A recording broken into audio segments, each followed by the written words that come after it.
बड़े और खूबसूरत से जंगल की है। उस जंगल में सभी प्रकार के पक्षी रहा करते थे। उसी जंगल में एक मिट्ठू महाराज था। उसका राज ही उस जंगल में चलता था, जिसके कारण जंगल में सब कुछ ठीक ठाक चल रहा था। उसी वजह से ही उस जंगल के सारे पक्षी अपनी अपनी जिंदगी आराम और सुकून से गुजार रहे थे। फिर एक दिन उस जंगल में अचानक से सारे पक्षियों के घरों पर पानी आना बंद हो जाता है। घर में पानी न आने की वजह से नीलो चिड़िया बहुत ही ज्यादा परेशान हो जाती है और परेशान होकर वो नीलो चिड़िया कबूतर के घर पर आ जाती है। अरे कबूतर भाई देखो, सुबह से पानी ही चला गया है। आप जरा अपने घर पर जाकर देखो पानी आ रहा है क्या, क्योंकि मेरे घर पर तो पानी ही नहीं आ रहा है। अरे नहीं नहीं नीलो चिड़िया, पानी तो मेरे घर पर भी नहीं आ रहा है। मैं तो खुद सुबह सुबह बिना नहाए ही यहाँ पर बैठा हूँ। अरे क्या तुम्हारे घर पर भी पानी नहीं आ रहा है? तो फिर ऐसा क्यों हो रहा है? सबसे पहले तो इस जंगल में ऐसा कभी भी नहीं हुआ है। चलो चलो अब हम ऐसा करते हैं कि हम दोनों रंगीन पक्षी के पास जाते हैं और उससे पूछते हैं कि उसके पास पानी आ रहा है कि नहीं। हाँ हाँ चलो चलो चिड़िया, वैसे भी रंगीन पक्षी के पास भी पानी नहीं होगा। मुझे तो लगता है पूरे जंगल में किसी के पास भी पानी नहीं होगा। और हाँ, अगर उसने पानी बचा कर रखा होगा तो हम उससे थोड़ा पानी मांग लेंगे नहाने के लिए। बस फिर यही सोचकर वे दोनों चिड़िया और कबूतर उस रंगीन पक्षी के पास आ जाते हैं। अरे अरे रंगीन पक्षी, बात सुनो, क्या तुम्हारे घर पर पानी आ रहा है? हमारे घर पर तो सुबह से पानी नहीं आ रहा। अरे मैं क्या बताऊँ पक्षियों, मैं तो खुद सुबह से परेशान बैठा हूँ। सुबह से तो मेरे घर पर जरा भी पानी नहीं आ रहा। अब तो मेरे घर में पीने लायक पानी भी नहीं बचा है। मैं अब क्या करूँ? आप लोग ही कुछ बताओ मुझे।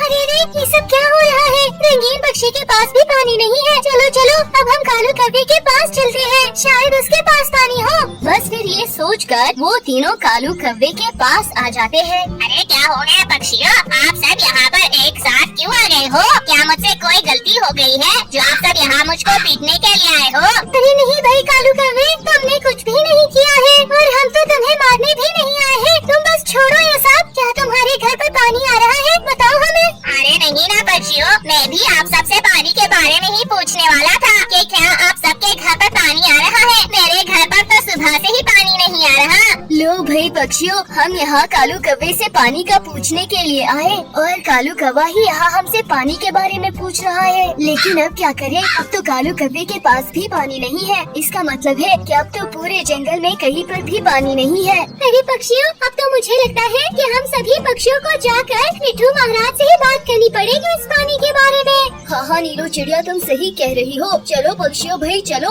हम सब चलते हैं मिट्ठू महाराज के पास ये पानी का समस्या लेकर। अरे भाई पक्षियों, तुम सब जाओ, लेकिन मैं तो नहीं जा रहा हूँ, क्योंकि मेरे घर पर तो पानी आ रहा है। मैं तो तुम लोगों से मजाक कर रहा था। मेरे घर पर तो पानी आ रहा है। तुम लोगों का समस्या है तो तुम लोग ही जाओ महाराज के पास। मेरे घर पे तो पानी आ रहा है, मैं नहीं जा रहा। कालू कौवे, ये कौन सा मजाक होता है करने वाला? हम सभी वैसे पानी की वजह से कितने परेशान हैं और तुम यहाँ पर हमसे मजाक कर रहे हो। हाँ कालू कौवे, तुम्हें ऐसा बिल्कुल भी नहीं करना चाहिए था। चलो पक्षियों, हम चलते हैं महाराज के पास। फिर कालू कौवे के अलावा जंगल के सारे पक्षी महाराज के पास चले जाते हैं। तभी रास्ते में वे देखते हैं कि जंगल की नदी में भी बिल्कुल पानी नहीं होता। अरे पक्षी, यहाँ देखो, नदी में भी पानी नहीं है। ये नदी तो बिल्कुल सूखी पड़ी है। जब यहाँ पर भी पानी नहीं है तो हमारे घरों में भला कैसे पानी आएगा? बस फिर अब थोड़ी देर के बाद ही सारे पक्षी महाराज के पास चले आते हैं और महाराज को सारी समस्या बता देते हैं।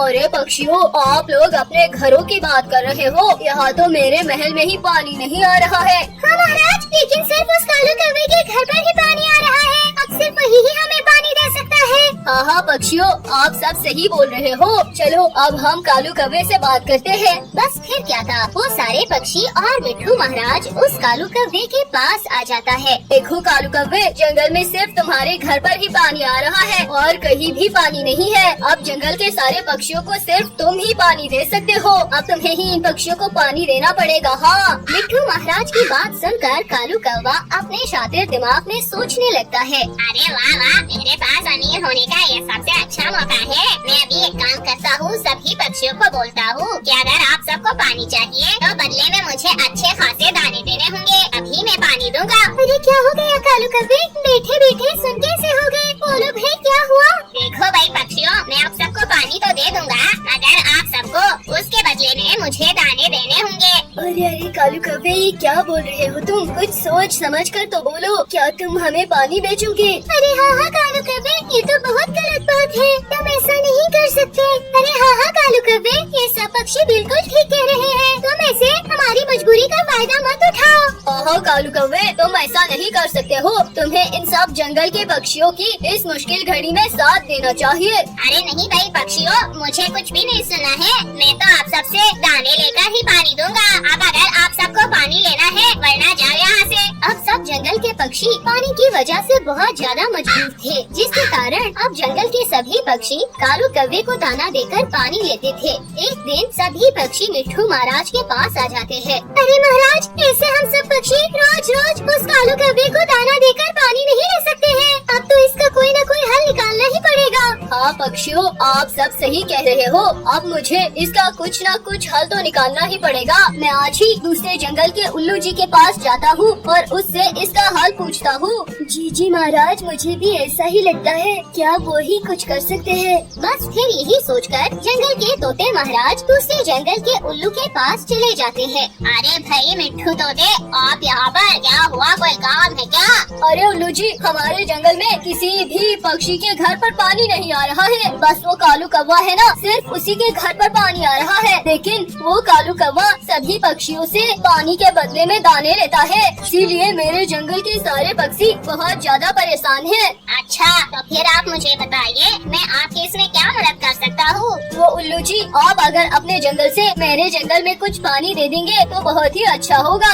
अच्छा चलो ठीक है महाराज जी, मैं अभी अपने जंगल से थोड़ा पानी आपके जंगल में भेज देता हूँ। बस अब उस उल्लू से मदद मांग कर मिट्ठू महाराज वहाँ से चला जाता है। अब ऐसे ही जंगल में कुछ ही दिन गुजरने के बाद जंगल के सभी पक्षियों के घरों पर भी फिर से पानी आने लग जाता है और दूसरी तरफ उस कालू कौवे के घर पर पानी आना बंद हो जाता है। फिर क्या था, उस जंगल के सारे पक्षी एक दिन एक साथ बैठे होते हैं। कालू कौवा काफी ज्यादा परेशान होकर उनके पास आता है। अरे पक्षियों, अब तो मेरे घर पर भी पानी नहीं आ रहा है, अब आप सबका क्या होगा? आप सबको पानी कहाँ से दूंगा मैं? अरे पर कालू कौवे, हम सबके घरों में और जंगल में पानी आ तो गया है। मुझे लगता है कालू कौवे, तुम्हारे घर में इसलिए पानी नहीं आ रहा है, तुमने उस समय जब तुम्हारे पास पानी था हम सभी पक्षियों की मजबूरी का फायदा उठाया था, इसीलिए मुझे लगता है कि आज तुम्हें अपने किए की सजा मिल रही है। फिर नीलो चिड़िया की ये बातें सुनकर उस कालू कौवे को अपनी गलती का एहसास हो जाता है और वो सभी पक्षियों से वहाँ पर माफी मांग लेता है।